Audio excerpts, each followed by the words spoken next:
Balik lagi sama gue pada sekali di Zero Knowledge Podcast. Dan sekarang akhirnya podcast karena kita mereview episode 3 Hard Knocks yang kemarin udah rilis ya di Game Pass gratis. Betul. Ya, jadi ini karena hari ini match terakhir di preseason the week 3. Nah, berarti bentar lagi dikit lagi musim reguler NFL 2021 bakal mulai. Nah, manfaatin tuh preseason terakhir gratis di Game Pass. Dan itu nanti hari Minggu sama Senin, tadi gue lihat katanya tuh Minggu sama Senin kalau nggak salah, itu top 10 NFL 100 of 2021 tuh. Ya kan? Ya, betul. Kemarin kan udah di ini ya, udah dirilis ya siapa aja yang masuk NFL top 10-nya nih di list 100 kan. Jadi ada ini nih, listnya ini ada Davante Adams, Josh Allen, Tom Brady, Aaron Donald, Derrick Henry, DeAndre Hopkins, Travis Kelce, bukan Kelsey ya. Kelce, Patrick Mahomes, Aaron Rodgers, sama TJ Watt. Nah, jadi tungguin aja siapa peringkat satunya, tapi jangan lupa hari Minggunya nonton peringkat 10 sampai 6. Nah, ini bareng lagi sama Nuha buat nge-review Hard Knocks episode 3. Nah, jadi yaudah kalau gitu sebelum mulai jangan lupa seperti biasa subscribe. Klik konten sampai subscribe biar gue upload sama notifikasi langsung nonton. Kita update sama NFL di Indonesia. Biar kalau kita udah paling up to date, lu nggak ketinggalan kereta ya. Betul. Terus jangan lupa di deskripsi ini di deskripsi video kita udah kita taruh semua ininya, link sosial media kita, langsung semuanya join biar nggak kesepian nonton NFL di Indonesia ya. Oke, jadi udah kalau gitu langsung aja kita mulai nih. Pertama-tama, gue gila ya, gue ini kan ini ya, ini bukan NFL ya, gue karena kan gue emang suka bikin video ya. Ya. Drone shootnya keren banget ya. Asli itu bahkan lebih keren daripada lebih drone shotnya kalau itu bahkan lebih keren dari hasil pokoknya lebih keren daripada hasil season Cowboys musim lalu deh. itu ini ya itu drone operatornya itu gajinya mahal itu bahkan matanya lebih bagus daripada matanya Dak Prescott, tau nggak sih? Itu presisi banget kan. Itu kan ada kayak scene yang si drone itu masuk di antara mobil itu kan, itu kok bisa gitu. Itu kalau nggak matanya nggak bulat eye itu wah sulit sih. Udah gitu kan ada juga yang ini kan yang lewatin sela-sela alat gym kan tuh. Betul. Anjir. Itu nah, tapi bahkan akurasinya lebih akurat daripada lemparannya Ben DiNucci. Anjir, Ben DiNucci sih bikin interception mulu. Aduh, kapan benernya sih mau nggak jadi QB2?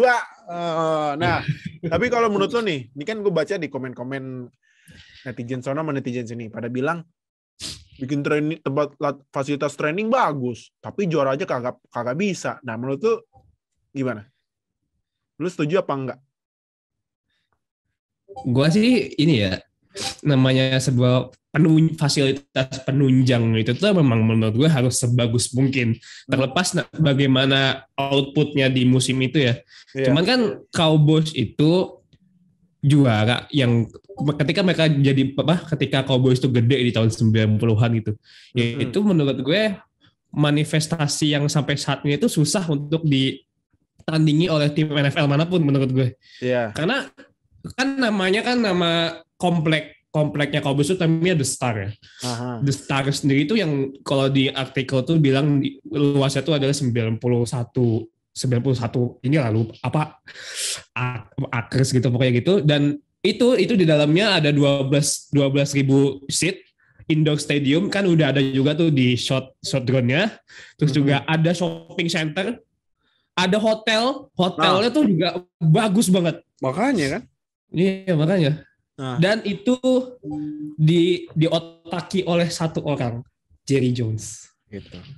Jerry Jones. Nah, ini kalau menurut gue ya, gue sih semenjak mempelajari olahraga Amerika ya, gue ini kok gue setuju banget yang bilang sport adalah bisnis. Emang bener. Karena menurut gue menurut gue gini. Mungkin ya gue dikit ya. Mungkin contohnya di olahraga lain di Liga Italia. Inter Milan juara, tapi utangnya banyak. Pemainnya dijual-jual kan? Ya kan? Menurut gue lebih baik bagusin finansial dulu deh. Juara, yaitu kalau menurut gue juara itu urusan GM, karena yang ngurusin tim kan GM, ya kan? Betul. Gue sebagai owner tim ya, gue harus cari cara buat nyari duit, puasin shareholder gue, dan bikin pemainnya nyaman dengan bikin fasilitas yang bagus. Nah, makanya menurut gue sih yang bilangnya ini apa? Bikin fasilitas doang, bikin fasilitas bagus, juara kagak bisa, gue nggak setuju banget. Menurut gue juga nggak setuju. Iya, menurut gue mah ya lu harus bikin fasilitas sebagus mungkin lah, walaupun nggak juara. karena ya apalagi kan ini kan Cowboys tim terkaya di dunia kan, dari semua olahraga itu Cowboys. Nah, valuasi yang paling gede, betul. Iya, jadi ya menurut gue Jerry Jones itu memang contoh bisnismen yang jago banget buat ngurusin bisnis olahraga. Jadi ya mungkin ya maaf ya. Mungkin yang bilang kayak gitu masih naif ya. yang anggapnya tuh gimana? Olahraga harus juara, harus menang. Lah, ya ada bisnisnya juga, harus ada finansialnya juga. Iya. Gitu. Juara iya. Betul, juara. Oke, kita semua setuju kalau misalnya juara itu penting. Iya. Cuman kalau misalnya juara tapi bisnis dan ekonominya tuh nggak sustain, maksudnya keuangan tuh kalau bisa laporan keuangan dikeluarin. Kalau misalnya laporan keuangan yang merah, ya gimana tim mau bertahan, gimana tim mau bisa juara lagi di musim selanjutnya. Dan juga tambahan juga Cowboys itu sekarang menurut Forbes itu nilainya adalah 6,5 miliar dolar. Dan itu miliar dan itu yang bikin Cowboys itu tim paling valuable selama 15 tahun lebih. Iya. Bahkan mungkin ya kayaknya udah banyak artikel-artikel yang bahkan value-nya Cowboys itu lebih tinggi daripada klub-klub soccer kayak MU atau Barcelona pas segala macam, value-nya lebih gede lagi gitu. Iya. Iya, makanya emang ya menurut gua olahraga itu bisnis. Bukan olahraga itu olahraga itu emang juara, cuman menurut gua olahraga itu bisnis jauh lebih penting karena ya lu kalau misalnya prestasi bagus tapi nggak ada duitnya ya kayak tadi gue bilang kan Inter jual pemain itu. Betul. Makanya kan jadi sih gue pas yang tour itu ya pakai drone itu gue cari tahu ternyata pas gue nonton di Good Morning Football katanya itu pakai drone FPV namanya tuh. Ya. Itu berarti kayak kita jadi kayak burung gitu ya. Gila nih fasilitas ya. Kacau banget, bagusnya, sumpah keren banget. Dan itu gede banget loh maksudnya. Parah gede banget, itu investasi berapa miliar itu ya? Wah itu berjuta-juta itu ya. Iya, gila sih. Keren sih Jerry Jones. Gua sih salut Jerry Jones buat jadi businessman, cuman kalau buat ngurusin tim ya. Ya, tapi at least mereka pernah juara lah di tahun 90-an lah ya. At least pernah juara sama Jerry Jones kedua kali tuh. Nah, pas tahun 90-an. Nah, jadi ya buat gue sih statement bikin fasilitas bisa tapi juara nggak bisa ya gue sangat-sangat nggak setuju sih. Kalau lu pada dan tahu sports is business pasti nggak bakal bilang kayak gitu sih. Pasti banget. Ya walaupun gue juga termasuk Cowboys haters ya, maaf ya. Ini kan gue nih. Kalau Mimin yang satu lagi dia harus netral. Nah, ya walaupun gue Cowboys haters, cuman gue salut banget sama bisnisnya Cowboys. Gila sih Cowboys. Bisnisnya pinter. Nah, terus tapi gini deh. Kalau misalnya nggak ada Cowboys, NFL nggak seru sih kalau menurut gue.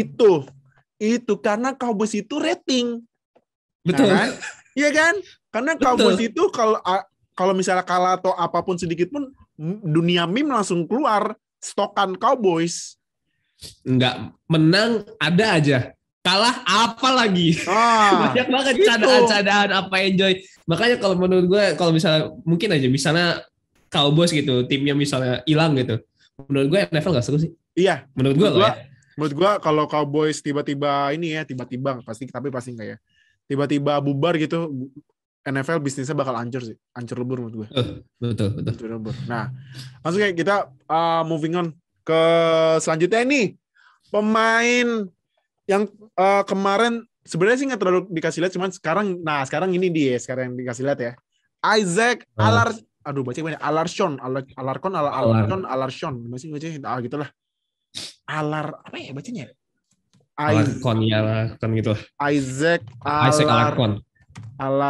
Coba gue cari di nggak ada ejaannya lagi. Ya itulah Isaac Alarcon itulah. Nah, dia ini kan dia dari Meksiko, dia adalah salah satu pemain dari program International Pathway Program ya kan. Nah, tapi kalau dilihat kan dia kan posisinya itu left guard ya. Ya, left guard. Dia pas latihan ini kalau di Hard Knocks episode 3-nya kayak kesusahan banget ya buat ngikutin instruksi pelatih sampai dimarahin kan.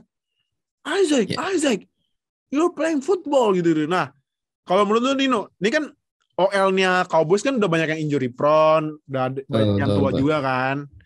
Nah, menurut lu kesempatan Isaac Alarcon jadi starter.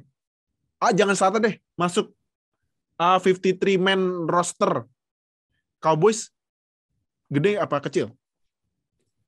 Kalau menurut gua gede atau kecilnya sih sebenarnya balik ke performance dia di preseason ya. Tapi kalau menurut apa yang gua lihat selama di preseason dan juga di Hard Knocks ini, safe to say dia deserve sih buat ada di 53-man roster ya.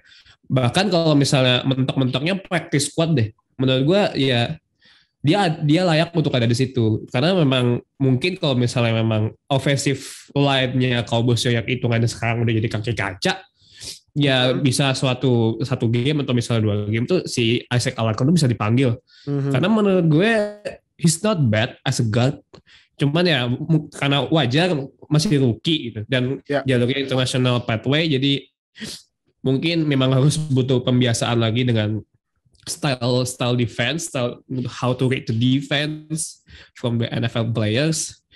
Cuman memang menurut gue dia salah satu ya, nggak salah satu sih, ada banyak beberapa yang lulusan IPP tahun ini yang layak untuk masuk ke 53-man roster sih. Oke. Nah, semoga ya pemain-pemain yang masuk international pathway program bisa jadi starter, kayak contohnya kan udah ada tuh di Eagles kan Jordan Mailata tuh. Betul. Dan juga ini di Patriots juga Jacoby Johnson juga udah. Iya, Jacob Johnson. Nah, semoga yang lain bisa punya kesempatan jadi starter, Mak. Jadi gue sangat berharap di minggu terakhir ini nih di preseason harus dimanfaatin banget nih, maksimal banget ya buat para international pathway program. Nah, terus kan dikasih lihat ya background keluarganya ini ya, background keluarganya si siapa? Alarcon. Iya, Alarcon ya kan. Nah, habis itu ada ini ya, ada intermezzo dikit itu ya. Ada karyawannya Cowboys, buset, di 4 generasi, buset dah. Itu emang keluarga Jones tuh ya technically ya itu Cowboys. Itu perusahaan keluarga, men.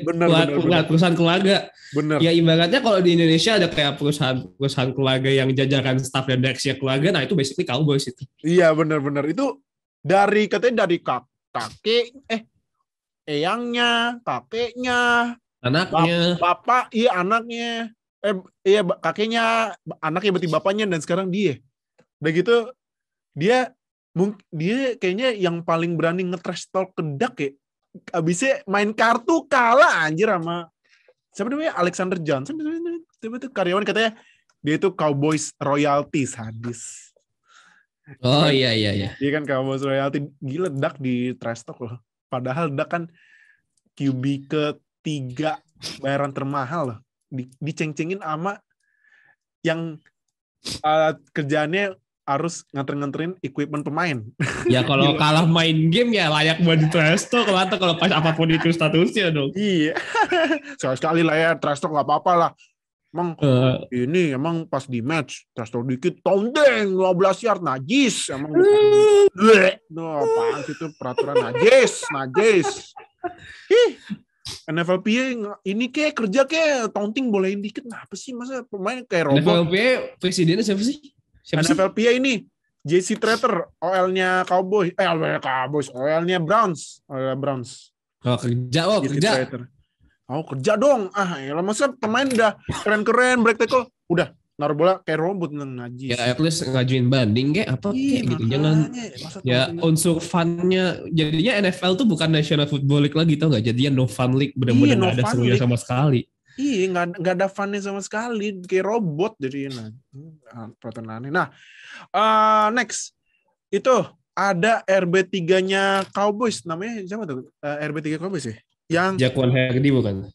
Ya, benar dia. Nah, memang pemain NFL itu kan pasti kemampuan matanya kan beda-beda ya. Ada yang normal, ada yang minus, ada yang plus dan lain-lain ya kan.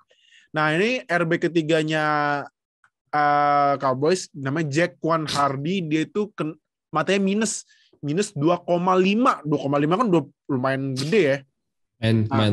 Udah lumayan gede. Nggak pakai kacamata buram. Dia itu kemarin pas lawan siapa namanya? Pas lawan Cardinals, dia itu sempat main pakai kontak lens, copot dan pas match lawan kemarin siapa ya? Kemarin lawan gue lupa. Kemarin itu Cowboys lawan ini. Lawan Texans. Dia pakai kacamata, kalau bola tuh kayak Edgar Davids. Oh iya. Nah, kalau NFL yang terkenal kacamata itu the legend tim lo. Eric Dickerson pasti. Eric Dickerson, betul. Nah, tapi kalau menurut lu ya, mungkin ini agak medis dikit ya. Ini kan Jameis Winston pernah operasi lasik ya. Betul. Hardy harus operasi lasik gak? Abisnya itu kan sempet latihan dia nggak bisa lihat, nggak bisa nangkep bola. Padahal bolanya udah enak. Betul ya, betul. Menurut gue ya gue bukan orang medis, gue bukan kuliah yang di medis, mungkin ya opini gue bisa jadi salah gitu. Tapi menurut gue yang sebagai yang pernah ya tahu lah bagaimana seharusnya atlet itu seperti apa. Atlet kan emang harus 100% fit ya. Maksudnya the whole physique must be perfect, nggak ada cacatnya. Ya apalagi urusan mata gitu, urusan penglihatan.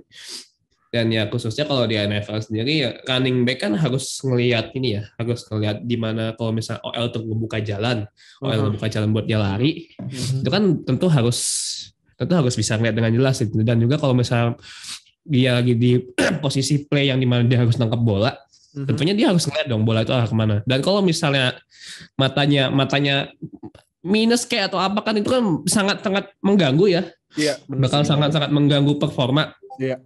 Kalau misalnya di olahraga soccer tuh dulu ada kipernya MU ya David De Gea ketika dia di awal-awal karir ya mungkin ya agak autistiknya, cuman it could be relate karena dulu di awal si De Gea karir di MU dia tuh minus.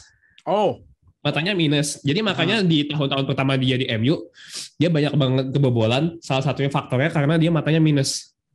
Dan ini juga karena matanya minus itu, jadi ketika karirnya di awal-awal itu kayak banyak banget kejebolan, makanya dibilang jelek. Tapi setelah operasi nyatanya dia bisa jadi kiper yang bagus. Same case juga ke Jameis Winston ketika dia masih di Buccaneers itu kenapa dia sering banget intercept? Salah satunya kan karena matanya bermasalah. Gue lupa ya entah itu minus atau silinder atau apa, gue lupa juga. Yang bikin lemparannya mungkin kalau di pandangan dia udah nyampe nih, maksudnya udah presisi. Cuman kan nyatanya yang terjadi kan lawannya receiver-nya kemana, bolanya kemana kan, gitu jadinya. Dan menurut gua si Jaquan Hardy itu seharusnya kalau misalnya memang harus dia lasik aja secepat mungkin biar gak ngeganggu performance dia. Cuman kalau memang belum mau sih ya harus ini ya, pakai mungkin kayak kacamata, tapi kacamatanya bisa ini loh, yang apa? Yang betul-betul bisa melekat erat gitu. Jadi nggak akan goyang-goyang atau jatuh. Yang karet tan belakang gitu ya. Betul betul. Kalau nggak visor aja, visor tapi cuman ya harus ada iya maksudnya restrictionnya, dan maksudnya visornya ya mungkin kan produsennya Oakley ya, mungkin bisa request ke Oakley biar ada ya kayak ada minusnya atau kasarnya dia apa biar bisa ngebantu penglihatannya si Jacqueline Hardy ini. Oh iya sih, iya makanya bisa gak tau apa ya, James Winston ya ini ya, kalau contoh pemain yang matanya bermasalah ya, James Winston ya kan musim 2 musim kemarin kan bikin ini kan 33 touchdown 30 interception kan, gila. Tapi abis lasik kemarin pas preseason 2 touchdown, lemparannya gila loh. Gue kaget sumpah. Bagus. Oh, ini breaking news nih baru aja. Iya nih, iya benar nih. James Winston bakal menjadi QB1 di season. Kenapa? Karena lasik. Nah, itu benar karena operasi lasik. Nah, betul. Berarti udah resmi James Winston adalah penerusnya Drew Brees. Berarti kesimpulannya kalau menurut gua dan mungkin ya buat pemain-pemain NFL yang matanya nggak ini ya bermasalah gitu, mendingan lasik ya. Iya. Atau enggak ya kalau misalnya belum di cover sama kantor nih. Oh iya. Misalnya asuransinya belum di cover sama klub itu ya pesan aja ke maksudnya minta request ke Oakley gitu selaku production visor, pakai visor yang bening ataupun yang color ya minta request ada ininya, ada ya minta sesuai dengan keluhan matanya sih. Biar kalau misalnya belum pengen operasi ataupun ya belum di cover lah, BPJS belum cair kan gitu. BPJS ya udah. Nah, iya BPJS belum cair. Nah, terus ini next kita ini ya pas match kemarin lawan Texans, Ben DiNucci, QB kecintaan kita semua. Terakhir mau ngejar, lempar apa? Touch, enggak, interception. Siapa? Aduh, tapi terakhir, ini kan kalau gue cek di depth chart-nya ini, Cowboys ini QB1 pastilah ya, nomor 4 ya kan. QB keduanya Garrett Gilbert, QB ketiga Cooper Rush, QB keempat Ben DiNucci. Menurut lu apakah Ben DiNucci bakal kena cut? Karena dapat QB loh. Ben DiNucci kena cut apa enggak? Kalau misalnya nanti di preseason game terakhir, kalau dia masih mainnya jelek sih ya wassalam sih. Apalagi kan kalau tadi lu bilang dia ada di nomor 4 gitu, bukan. Gua kira malah di nomor 2 loh Ben DiNucci itu. Harusnya kan soalnya kan Andy Dalton udah nggak ada. Tahun lalu kan Ben DiNucci rookie, jadi auto QB3, dan harusnya sih setelah si Andy Dalton cabut ke Bears ya harusnya sih Ben DiNucci jadi ini ya, jadi QB2 gitu. Harusnya menurut gue kayak gitu, tapi tahunya ternyata udah ada Garrett Gilbert, udah satu lagi siapa itu gue juga nggak tahu namanya. Jadi kalau pokoknya final decision-nya menurut gue sih Ben DiNucci sih harus ya seenggaknya main proper dan bagus di preseason game ketiga, karena kalau misalnya banyak intercept ya wassalam sih bakal di-cut. Gue sih tidak bisa menjamin lagi karena memang ini udah preseason game terakhir karena cuma 3 game. Iya. Ya is break it or make it for Ben DiNucci nanti di game ketiga. Gila, namanya udah kerennya Ben DiNucci sadis. Nah, episode 3 lu kasih nilai berapa? Gue buat shot drone-nya gue 10/10. Oh iya, drone shotnya ya? Shotnya iya, gue juga. Cuman kalau 10/10. Kalau buat keseluruhan episode, ya menurut gue ini ya entertaining lah. Maksudnya memang karena ini faktor Cowboys ya, jadi all of the episode are mostly entertaining for us. Jadi ya 8 lah, 8/10. Oke deh, berarti itu review episode 3 kita. Jangan lupa minggu depan episode 4. Minggu depan lagi kalau salah kayaknya ada episode 5 deh. Kayaknya kalau salah 5 episode. Tapi hitungin aja nanti kita bakal kabarin di Instagram dan line up dan lain-lain. Makanya jangan lupa tadi gue bilang di awal kan, di deskripsi video udah ada semua sosial media, join biar lo nggak ketinggalan NFL di Indonesia. Thank you Noah udah join, thank you yang udah nonton di YouTube, thank you juga yang udah dengerin di Spotify. Thank you. Jangan lupa minggu depan kita review episode 4 ya. Jadi thank you udah nonton dan dengerin, see you di episode selanjutnya ya. Dadah.